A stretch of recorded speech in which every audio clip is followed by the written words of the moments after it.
ಕಾಲ್ತುಳಿತ ಪ್ರಕರಣ ಈಗ ಸಂಕಷ್ಟವನ್ನಂತೂ ತಂದಿಟ್ಟಿದೆ. ಅಲ್ಲು ಅರ್ಜುನ್ ಅವರಿಗೆ ಕೋರ್ಟ್ ಮೊರೆ ಅಂತೂ ಹೋಗಿದ್ದಾರೆ. ಅದಾದ ನಂತರ ಈಗ ಮುಂದೆ ಅವರ ಅಭಿಮಾನಿಗಳು ಕೇಳ್ತಾ ಇರೋದು ಏನಾಯ್ತು ಅಂತ ಹೇಳಿ. ತೆಲಂಗಾಣದಲ್ಲಿ ನಟ ಅಲ್ಲು ಅರ್ಜುನ್ ಬಂಧನವಾಗಿರೋದು. ಪುಷ್ಪ ಸಿನಿಮಾ ಖಳನಟ ತಾರಕ್ ಪೊನ್ನಪ್ಪ ಪ್ರತಿಕ್ರಿಯೆಯನ್ನ ಕೊಟ್ಟಿದ್ದಾರೆ. ಈ ರೀತಿಯ ಘಟನೆ ನಡೆಯಬಾರದಿತ್ತು, ಇದು ಬೇಸರದ ಸಂಗತಿ. ಘಟನೆಗೆ ನಟ ಅಲ್ಲು ಅರ್ಜುನ್ ಕಾರಣವಲ್ಲ.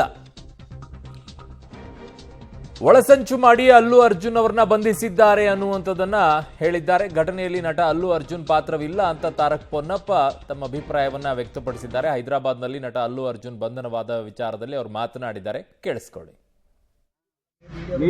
ಬಹಳ ಬೇಜಾರಿನ ವಿಚಾರನೆ ಅಂತಾನೆ ಹೇಳ್ಬೋದು. ನಾನು ಹೇಳಿದಾಗೆ ಆ ಡೆತ್ ಏನು ನಡೀತು ಅದು ಎಕ್ಸ್ಪೆಕ್ಟ್ ಮಾಡಿರಲಿಲ್ಲ ಈ ಥರ ಆಗುತ್ತೆ ಅನ್ನೋದು. ಬಹಳ ಒಂದು ಅನ್ಫಾರ್ಚುನೇಟ್ ಇನ್ಸಿಡೆಂಟ್ ಅಂತಲೇ ಹೇಳ್ಬೋದು. ಈಗ ಅಲ್ಲು ಅರ್ಜುನ್ ಸರ್ ಮೇಲೆ ಈ ಥರ ಇದಾಗಿದೆ ಅಂದರೆ ಅದು ಇನ್ನೂ ಬಹಳ ಬೇಜಾರಿನ ವಿಷಯ. ಯಾಕಂದರೆ ಒಬ್ಬ ನಟ ಅದರ ಬಗ್ಗೆ ಏನು ಮಾಡೋಕ್ಕಾಗಲ್ಲ. ಓನ್ಲಿ ಬಿಕಾಸ್ ಪುಷ್ಪ ಅನ್ನೋ ಸಿನಿಮಾಗೆ he is the face of the cinema.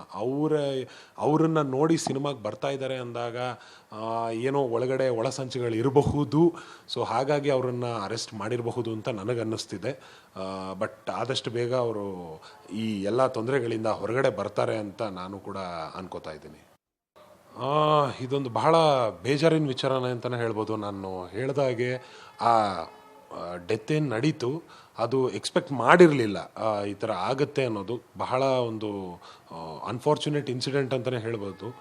ಈಗ ಅಲ್ಲು ಅರ್ಜುನ್ ಸರ್ ಮೇಲೆ ಈ ಥರ ಇದಾಗಿದೆ ಅಂದರೆ ಅದು ಇನ್ನೂ ಬಹಳ ಬೇಜಾರಿನ ವಿಷಯ. ಯಾಕಂದರೆ ಒಬ್ಬ ನಟ ಅದರ ಬಗ್ಗೆ ಏನು ಮಾಡೋಕ್ಕಾಗಲ್ಲ. ಓನ್ಲಿ ಬಿಕಾಸ್ ಪುಷ್ಪ ಅನ್ನೋ ಸಿನಿಮಾಗೆ he is the face of the cinema.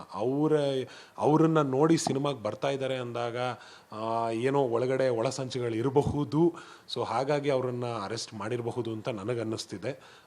But ಆದಷ್ಟು ಬೇಗ ಅವರು ಈ ಎಲ್ಲ ತೊಂದರೆಗಳಿಂದ ಹೊರಗಡೆ ಬರ್ತಾರೆ ಅಂತ ನಾನು ಕೂಡ ಅನ್ಕೋತಾ ಇದ್ದೀನಿ. ಪುಷ್ಪ ಅನ್ನೋದಕ್ಕೋಸ್ಕರ ಅವರು ಫೇಮಸ್ ಆಗ್ತಾ ಇದ್ದಾರೆ, ಅದಕ್ಕೋಸ್ಕರ ಅರೆಸ್ಟ್ ಮಾಡ್ತಿದ್ದಾರೆ. ಅದಕ್ಕಿಂತಲೂ ಹೆಚ್ಚಾಗಿ ಅಭಿಮಾನಿಗಳು ಮತ್ತೆ ಚಿತ್ರ ನಟರು ಕೂಡ ಒಂದಿಷ್ಟು ಯೋಚನೆ ಮಾಡಬೇಕು. ಈ ರೀತಿಯಾಗಿ ಜನ ಬಂದು ನುಗ್ಕೊಂಡು ಬಂದಾಗ ಹೆಚ್ಚು ಕಡಿಮೆ ಆದರೆ ಆ ಜವಾಬ್ದಾರಿ ನಾವೇ ಹೊತ್ಕೊಳ್ಬೇಕಾಗತ್ತೆ.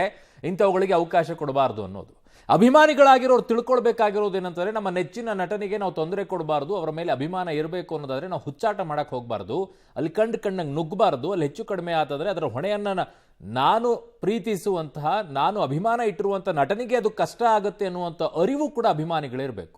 ನಿಮ್ಮ ಒಂದಿಷ್ಟು ಹುಚ್ಚಾಟಗಳು ನಿಮ್ಮ ಜೀವವನ್ನು ಕಳ್ಕೊಳ್ಳೋ ರೀತಿಯಲ್ಲಿ ಮಾಡುತ್ತೆ. ಅದರ ಜೊತೆಗೆ ನಿಮ್ಮ ನಟನ, ನಿಮ್ಮ ಅಭಿಮಾನವನ್ನು ಹೊಂದಿರುವಂತಹ ನಟನಿಗೂ ಕೂಡ ಸಂಕಷ್ಟವನ್ನು ತಂದಿಟ್ಟಿರುತ್ತೆ ಅನ್ನೋದನ್ನು ಅರ್ಥ ಮಾಡ್ಕೊಳ್ಳಿ. This is a message for every one. ಪ್ರತಿಯೊಬ್ಬರಿಗೂ ಕೂಡ, ಯಾವುದೇ ನಟರ ಅಭಿಮಾನಿಗಳಾಗಿರ್ಬೋದು. ನಮ್ಮ ರಾಜ್ಯದಲ್ಲೂ ಇದ್ದಾರೆ ಹುಚ್ಚಾಟ ಮಾಡುವಂಥವ್ರು. ನೀವು ಮಾಡುವಂಥ ಎಡವಟ್ಟುಗಳಿಂದಾಗಿ ಅವ್ರು ಏನು ಅನುಭವಿಸ್ತಾರೆ ಅಂತ ನೋಡ್ಕೊಳ್ಳಿ. ಅವರು ಸಂಭ್ರಮಾಚರಣೆ ಮಾಡೋ ಸಂದರ್ಭದಲ್ಲಿ ಈಗ ಈ ಜೈಲ್ ವಾಸವನ್ನು ಆಡಬೇಕಾಗಿದೆ. ಈಗ